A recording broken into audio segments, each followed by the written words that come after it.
தலைவா ஒரு grill chicken bro. ஆள் இல்ல, கொஞ்சம் நீல பண்ணிங்க ப்ரோ. அவ்வளவுதானே, நானே வரேன்.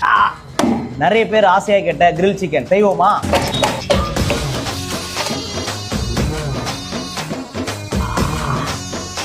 கைஸ், சிக்கனுக்கு சீமந்தம் பண்ணிடலாம்.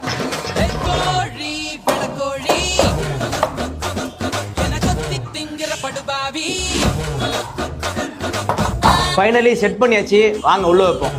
இங்க வச்சு பக்காவா ரெடி ஆயிடுச்சு.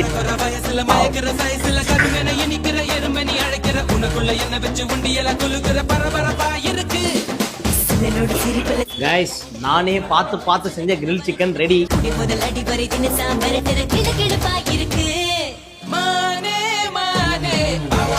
சூப்பராக கைஸ். இதே மாதிரி நெக்ஸ்ட் என்ன வீடியோ பண்ணலாம்ன்றது கமெண்ட்ல சொல்லுங்க. அப்படியே இந்த வீடியோ பிடிச்சிருந்தா என்ன ஃபாலோ பண்ணிடுவாங்க. பாய் பாய்.